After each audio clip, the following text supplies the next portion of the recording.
Amis téléspectateurs, bonjour et bienvenue sur la chaîne Congo Culture qui vous présente aujourd'hui l'émission inaugurale appelée Autour du livre.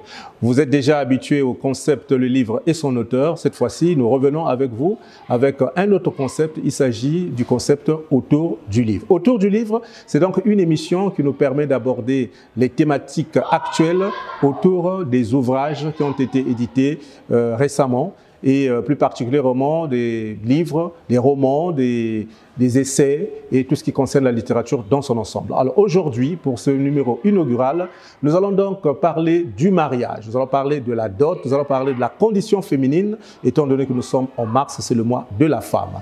Alors pour pouvoir discuter de ces thèmes, nous allons donc parler du livre « Je ne suis pas à vendre ».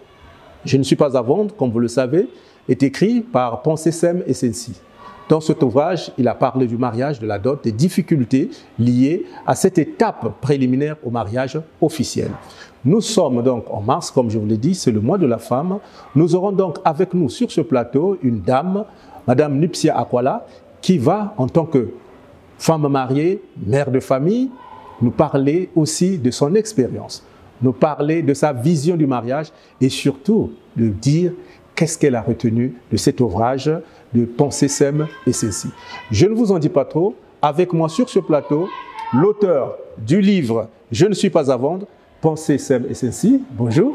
Bonjour, Monsieur Benka. Et Madame Akwala Nupsia qui va donc intervenir dans le cadre de cette émission. Bonjour, Madame. Bonjour, Monsieur le journaliste. Donc, c'est parti. Alors, « Je ne suis pas à vendre », Pensée Sem et Sensi. Déjà que lors de notre dernier rendez-vous, nous avons longtemps épilogué sur votre nom de plume, Pensée Sem et Sensi. Aujourd'hui, nous allons parler de ce que vous avez écrit et surtout de la réaction de Madame Akwala tout à l'heure. Je ne suis pas à vendre. Pour ceux qui ne nous ont pas suivis la dernière fois, s'il vous était appelé de faire un petit résumé de ce travail, cette pièce de théâtre intitulée « Je ne suis pas à vendre » qui, je le rappelle, parle du mariage, notamment de la dot. Que direz-vous à ceux qui auront peut-être la possibilité d'acheter cet ouvrage et de le lire? Merci Benka. Monsieur Benka, Je ne suis pas à vendre, c'est ton ouvrage qui traite de la surenchère de la dot au Congo-Brazzaville d'une manière particulière, en général en Afrique centrale. Et cet ouvrage vient mettre à nu des dépravations de mœurs aujourd'hui constatées dans nos sociétés, dans nos familles, par rapport au prix de la dot qui aujourd'hui varie d'une famille à une autre, d'un pays à un autre. Or, nous savons que dans notre pays, parlant du Congo-Brazzaville, c'est bien acté que la dot coûte 50 000 francs, pas plus. Mais dans la pratique, ce n'est pas le cas. Et ce mal est en train de ranger beaucoup de familles. Ce mal est en train de mettre en péril des projets de mariage, surtout pour ce qui concerne les jeunes. Et donc, il a fallu un guide, je l'appelle un guide social, pour une société en perte de vitesse. Merci pour cette brève présentation. Nous allons poursuivre, mais je voulais d'abord circonscrire le thème que vous avez abordé et le cadre. Vous avez fait appel à des personnages. Oui. Ce sont des personnages fictifs? Ils sont fictifs ou bien c'est vraiment de la pure réalité? Ce sont des personnages fictifs, mais qui incarnent la vie réelle. Parce que la question de la surenchère de la dot, nous sommes sans ignorer qu'aujourd'hui, ça fait tache d'huile. Et donc, il a fallu créer un monde, mettre en place des personnages qui mettront en scène ce problème pour pouvoir dénoncer un mal qui est en train de gangréner notre société. Est-ce que vous pouvez revenir sur ces personnages-là? Il y a Mbemba, il y a Nadine. Donc Mbemba, c'est le prétendant ou encore le fiancé de Nadine. Et Nadine, c'est sa fiancée. À côté, il y a Makake, qui est la mère de Nadine. Et il y a l'oncle de Mbemba qui va arriver après. Donc lui, c'est Monsieur Mbajan. Et à côté, il y a leur voisine Ndo qui apparaîtra aussi d'un moment à l'autre dans la pièce. Puis l'ami de Mbemba ou encore l'ami du couple, Monsieur Batelami Beko, un huissier de justice. Exactement. L'histoire en tant que telle, c'est quoi exactement? Qu'est-ce qui se passe dans la vie de Mbemba et Nadine?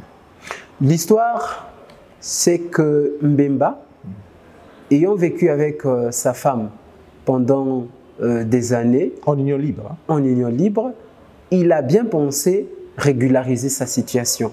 Et donc, il a initié une lettre de demande de mariage à sa belle famille, donc les parents de Nadine, pour pouvoir recevoir la liste de la dot et aller vers eux à l'occasion donc de la dot.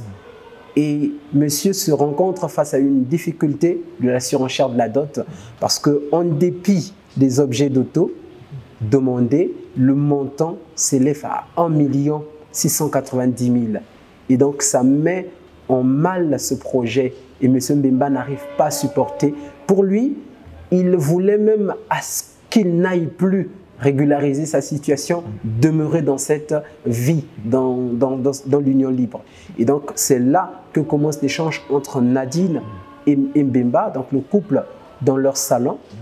Mbemba fait état à sa femme de la difficulté et donc ils sont en train de voir comment contourner la situation. Et là, il y a vraiment des échanges, je peux même dire comme une sorte de coup de tonnerre, voilà, qui va interpeller l'attention de l'oncle de Mbemba, Mbajan, qui arrivait justement rendre visite au couple. Et donc, il va leur conseiller à ne pas arriver à des conclusions fâcheuses et donc à pouvoir revoir les procédures et aller discuter avec la belle famille. Et à l'occasion, il fera une sorte de comparaison entre ce qui se passe au Sénégal et ce qui se passe ici, parce qu'au Sénégal, marier une femme se fait d'une manière symbolique, c'est-à-dire le bien que vous possédez, vous venez offrir cela à la belle famille en guise de dot. Ça veut dire que si vous avez une vache, vous avez une bague qui coûte aussi cher que ça, vous avez un bien que vous trouvez que c'est précieux, vous pouvez en apporter. Donc c'est votre appréciation en fait? L'appréciation du fiancé, qui pense donner le meilleur. Justement, l'appréciation du fiancé. Et donc, c'est ce qui se passe au Sénégal. Et il fait cette comparaison pour dire pourquoi ailleurs, c'est symbolique et ici, ce n'est pas le cas. Voilà. Donc, en passant, il a évoqué ce problème et il a aussi parlé des contours. Parce qu'aujourd'hui, nous sommes en train de voir que lorsque nous partons devant l'officier d'état civil, il demande à l'oncle « Combien avez-vous reçu ?» L'oncle dit devant tout le monde que je n'ai reçu que 50 000 francs. Mais c'est un gros mensonge. C'est une tricherie à ciel ouvert, c'est un grand mensonge. Donc il a fallu que M. Mbajan, l'oncle de Mbemba, parle de ce qui se passe au Sénégal. Notamment, il y a la présence de l'officier de l'état civil lors de la célébration du mariage coutumier pour authentifier ce acte-là. Et lorsqu'il partira, il y aura donc Makake qui viendra discuter. D'abord Ndo, la voisine, qui viendra parler avec Nadine et ils vont parler d'une manière brève de la situation de la surenchère de la dot parce que sur le champ, Nadine va recevoir sa maman qui est venue leur rendre visite. Donc ils vont renvoyer leur discussion pour plus tard. Ouais, à plus tard. Et donc la mère qui viendra voudra à ce que la dot soit versée à cette somme-là. Donc, elle tient à ce que sa fille soit honorée et que le montant ne soit pas réduit à la baisse. Et elle fait même état de la situation selon laquelle qu'une femme belle et instruite est en quelque sorte une activité génératrice de revenus pour la famille. Voilà. Et elle demandera à sa fille de se taire et de leur laisser de prendre ce qui leur revient. Donc, malgré tout ce que sa fille lui fera comprendre, qu'aujourd'hui, le mari peut accepter de venir donner le montant demandé, la dot demandée, mais demain, cela aura des répercussions, des répercussions dans le foyer. Parce que le mari peut se décider de ne plus recevoir, par exemple, sa belle famille, voilà, parce qu'elle a acheté, elle a acheté la fille, leur fille. Ou encore, elle va faire à ce que la femme soit de temps à autre battue, maltraitée. Et c'est ce que Nadine refuse de vive voix. Et elle dit quoi finalement? Et elle dit que je ne suis pas à vendre. Merci beaucoup. C'est vraiment une présentation assez succincte de ce qui se trouve dans ce livre. Oui. Alors, c'est la femme finalement qui est au cœur de l'action. Justement. Nous avons pensé inviter une femme sur ce plateau, une femme qui, elle nous dira, qui a peut-être certainement vécu la même histoire que Nadine ou pas, mais qui peut-être dans son entourage voit autant de choses qui se passent sur la dot. Il s'agit donc de Madame Lupsia Akwala. Madame, bonjour. Bonjour, Monsieur Benka. Alors, vous avez entendu tout à l'heure Sem qui a exprimé ici et tout ce que Nadine a senti comme désarroi en disant « je ne suis pas à vendre ». Madame, vous êtes mariée, mère de famille. Exactement.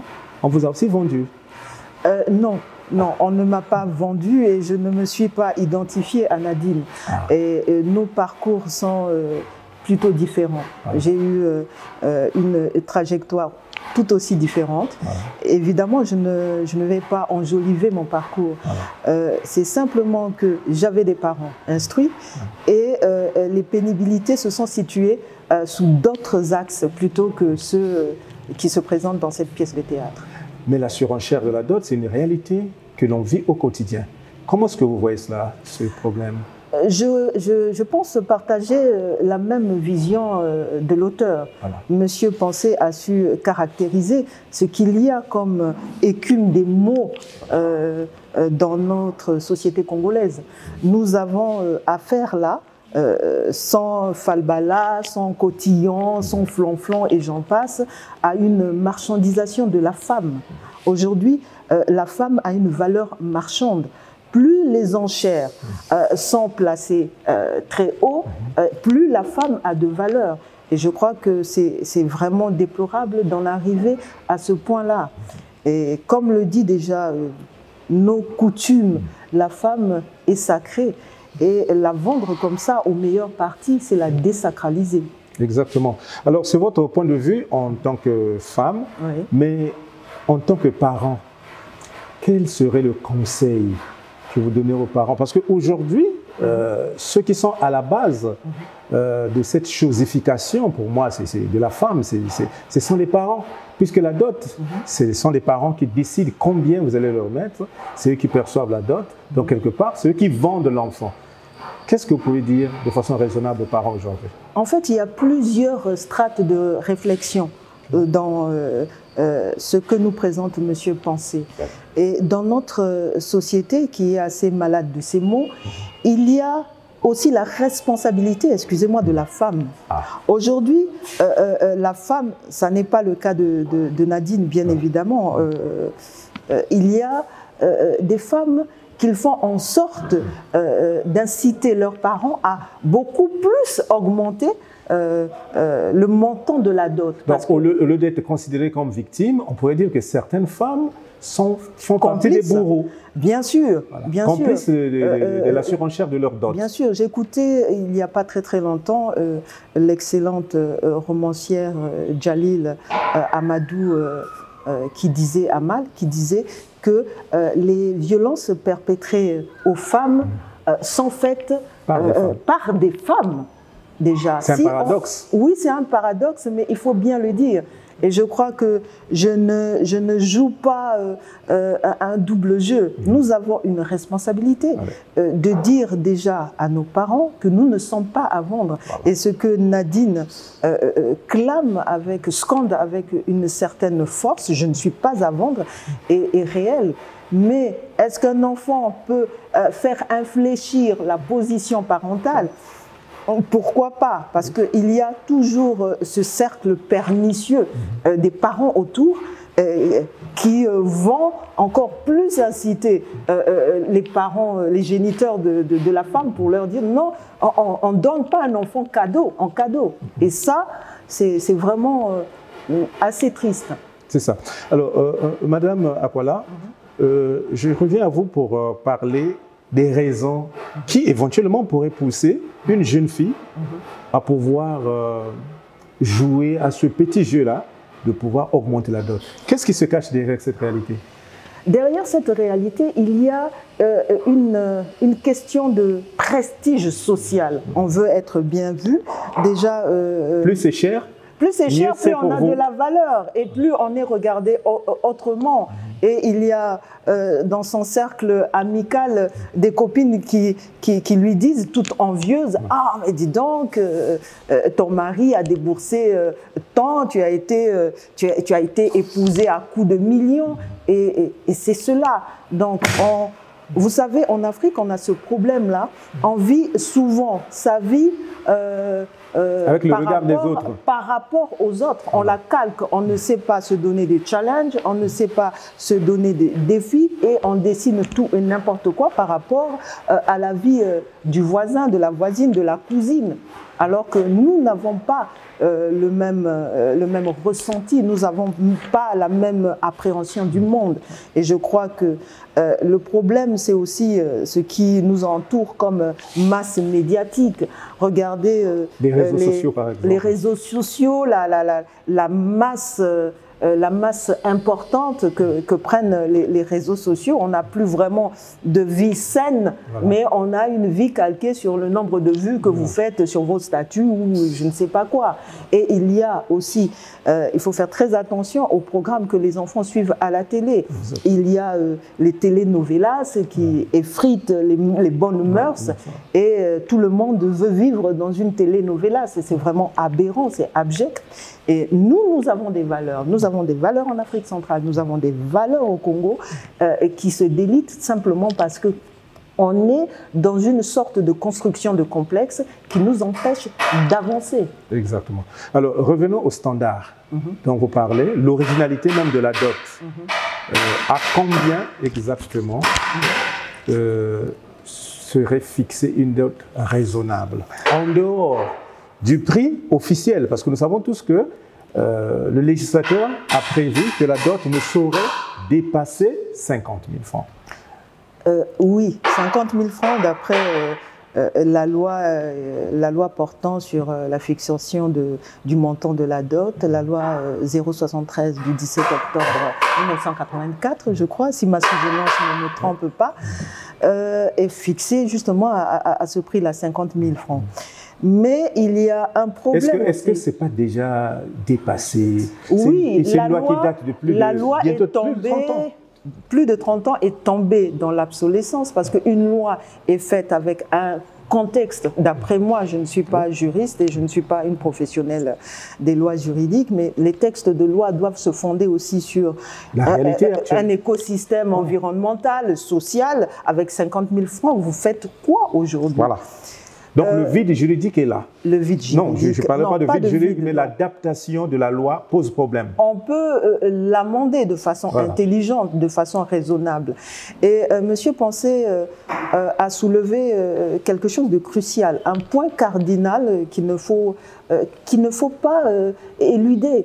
Parce que nous avons des textes de loi qui n'accompagnent pas une certaine justice sociale.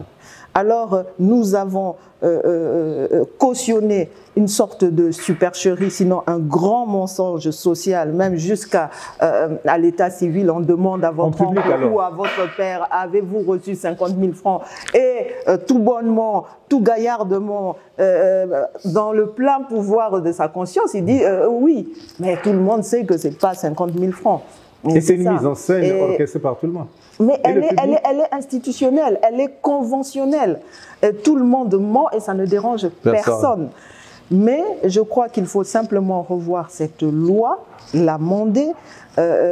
Tout n'est pas à jeter, non. Oui. On doit la réviser, l'adapter au contexte actuel, au contexte contemporain. Je crois qu'il faut qu'il y ait une démarche stratégique et pensée par les hommes de loi.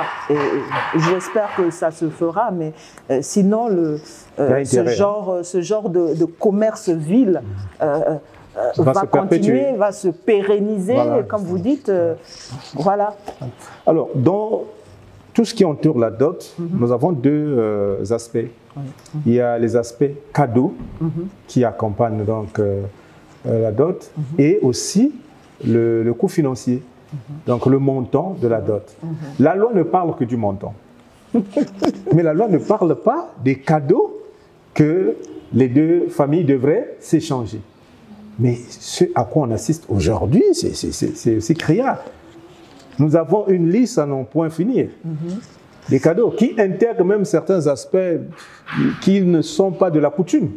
Lorsqu'on demande un groupe électrogène, lorsqu'on demande l'abonnement Canal+, lorsqu'on demande le Jakarta, le Kavaki, est-ce que franchement c'est sérieux? Non, ça n'est pas sérieux, Monsieur Benkat, simplement parce que il y a de très grands travers dans nos sociétés et même, je ne sais pas comment qualifier ça, tellement c'est abject et j'en perds mon latin. Le problème, c'est que c'est une opportunité financière que les parents véreux trouvent à se faire les poches. Alors, le gendre devient à ce moment une vache à lait, voilà. une véritable entreprise où vous ne faites que amasser des bénéfices. Et voilà. Et nous avons tous, chacun de nous, sur ce plateau, assisté à quelques cérémonies et nous étions embarrassés quand nous voyons les présents qui sont étalés devant vous. Vous avez de tout. On a l'impression qu'il s'agit de 3-4 mariages à la fois. C'est pas possible. Vous avez, j'étais à une dot où on avait demandé un téléphone avec du crédit à l'intérieur. Je ne savais pas que nos ancêtres déjà avaient institutionnalisé la chose. Et voilà, il y a dans la pièce de théâtre « Je ne suis pas à vendre » de Monsieur Poncet, il nous amène à penser justement cette façon de faire où déjà on demandait à Monsieur Mbemba, qui est le fiancé de Madame Nadine, une gazinière. C'est de l'électroménager high-tech, s'il vous plaît. Alors, c'est pas possible. Mais ça n'est pas exagéré ce que présente Monsieur Poncet Semti. Il nous montre simplement qu'il y a un dysfonctionnement dans notre société et il faudrait qu'il y ait une appropriation d'une certaine justice sociale et une réaction des femmes qui sont le plus souvent assez passives et qui laissent faire parce que elles, son but c'est d'être épousées. Mais ça se perpétue et vous savez quand toute la famille est contre vous, vous vous sentez seul. Mais je crois qu'une femme peut changer les choses si elle porte sa foi bien haut. Et je crois qu'il est possible de faire avancer certaines mœurs dans le bon sens. Exactement. Ça dépend de l'angle sous lequel vous démarquez. Voilà. Alors, Madame Akwala, le corollaire de cette surenchère de la dot, c'est finalement une certaine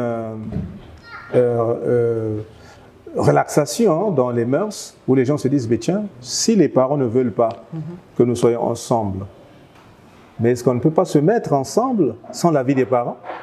Et nous avons maintenant cette union libre qui devient à la mode. En lingala, on dit Yakato Fanda. Est-ce que ce n'est pas aussi en raison de cette surenchère de la dot?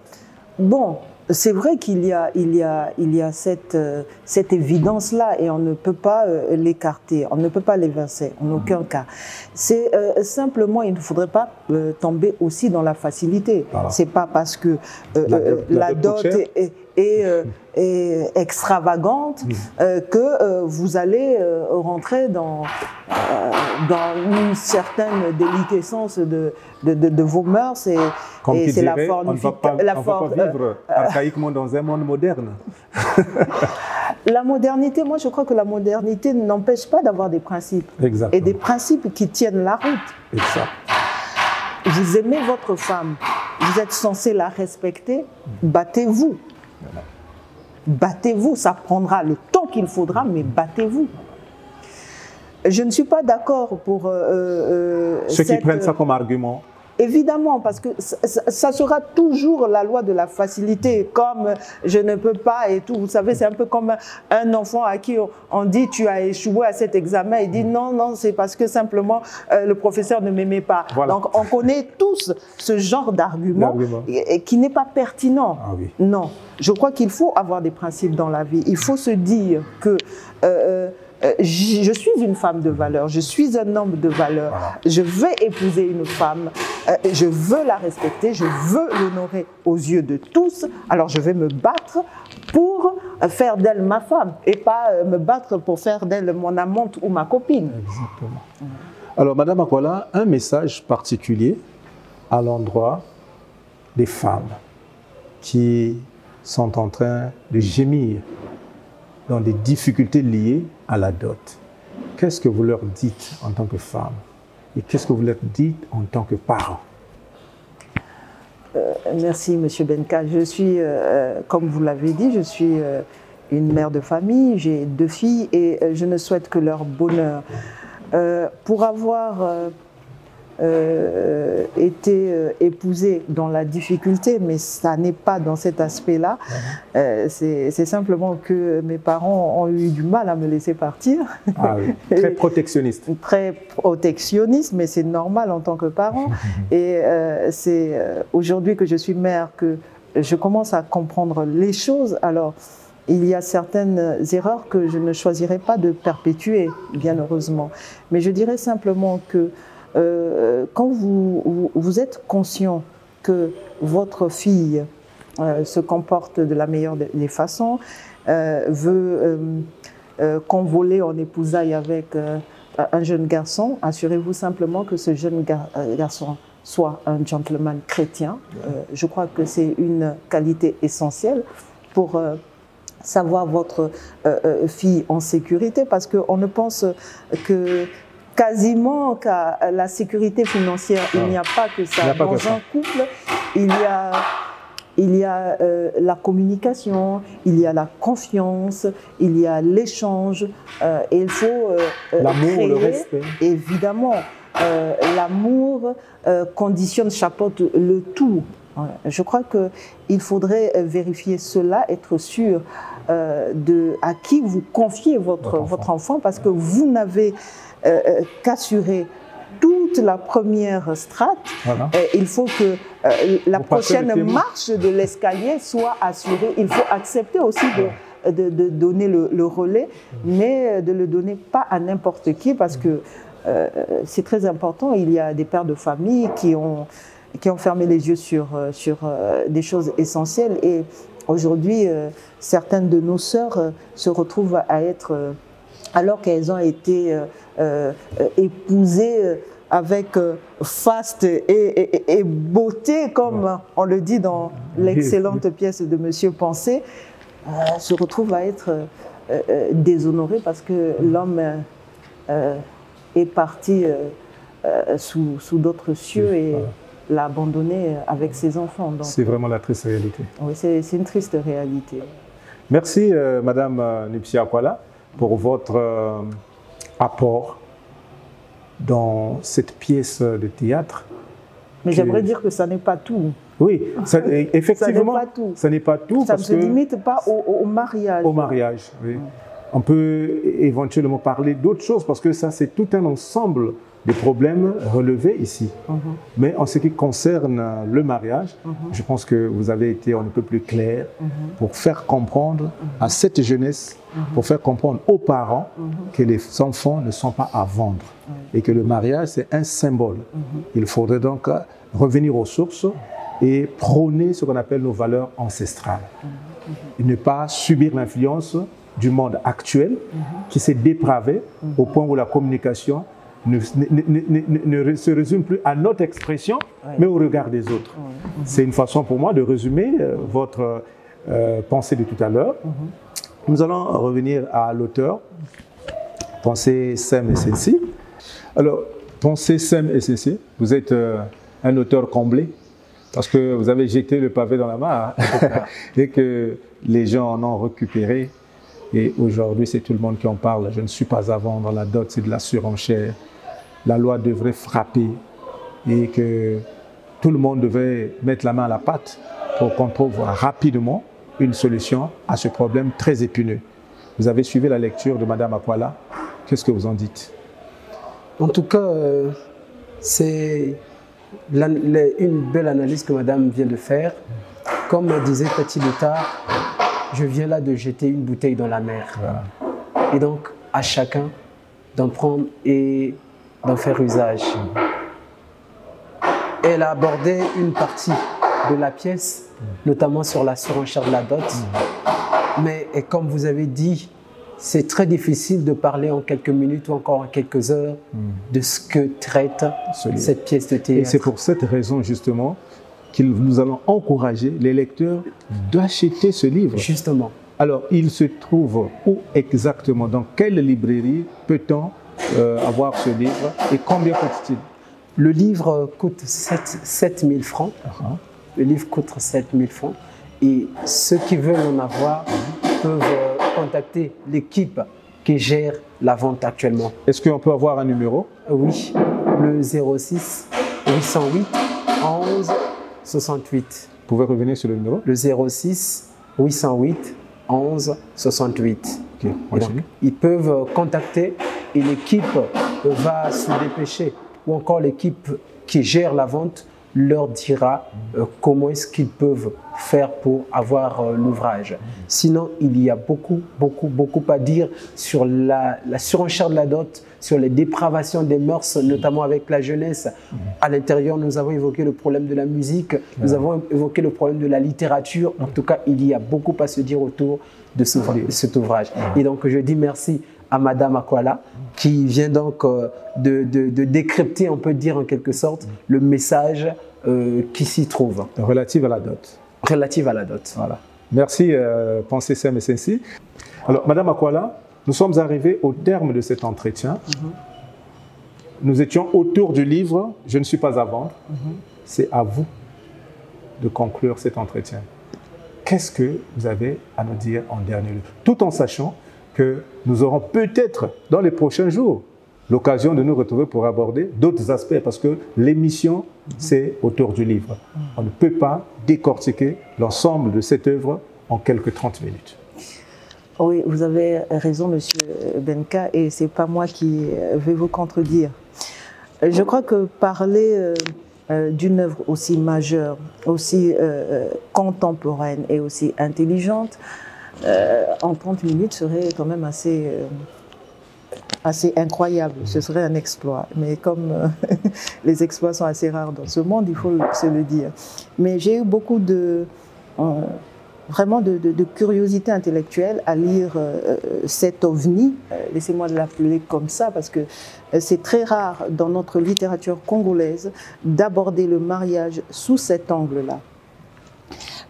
J'ai lu Madame Aimée Mambouniali qui a écrit L'or des femmes et elle a traité du mariage mais sous un autre angle que celui de Monsieur Pensée Sem. Il y a vraiment une richesse dans la littérature africaine et j'exhorte les Congolais à faire un peu plus attention à leurs artistes. Et il ne faudrait pas que la culture soit le parent pauvre de notre identité. La culture, c'est la nature même, l'expression vive d'un pays.